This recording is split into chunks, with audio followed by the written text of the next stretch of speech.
कुमार बबुआ रेवती तिवारी खंड बलिया से एगो प्रेम के कहानी लेके आई बानी। ये दुखद घटना बिहार के हो, छोटू और आरती के प्यार के कहानी ये गाना में कह रहल बानी। सुनी सब है करा के।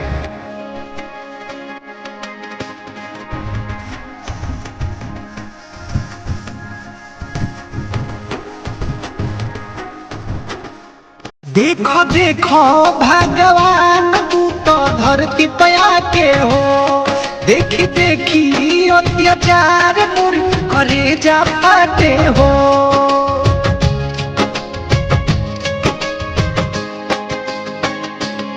देखो देखो भगवान तू तो धरती पे आके हो, देखी देखी अत्याचार मुर करे जा पाते हो।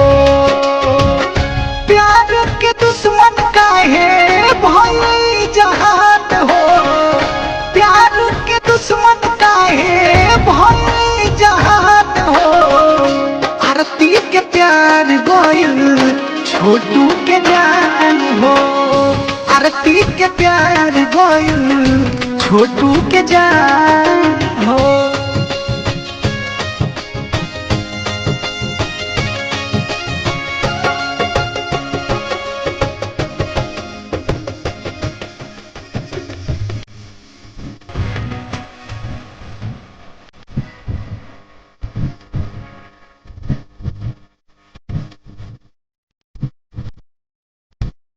प्यार से चीड़ काहे रखेला जमाना, केतनो दीवानी मोली केतनो दीवाना।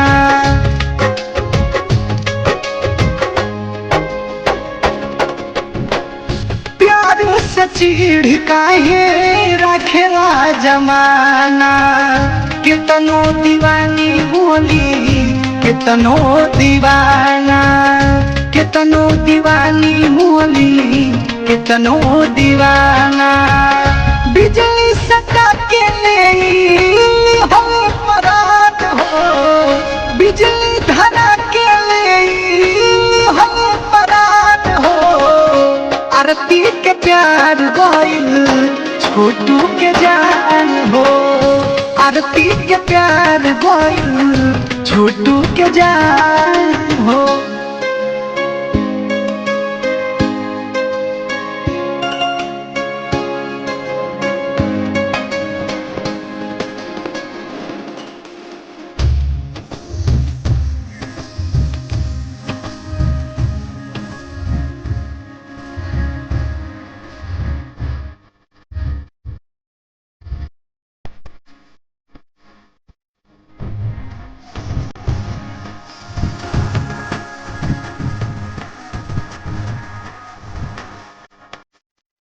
समझ आवे हमारा अब पोयवारा, प्रेम के नैया कहिया लागी किनारा।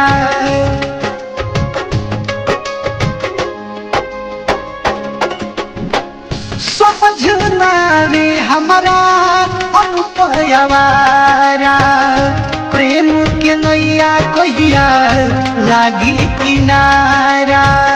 प्रेम के नैया कहिया लागी किनारा।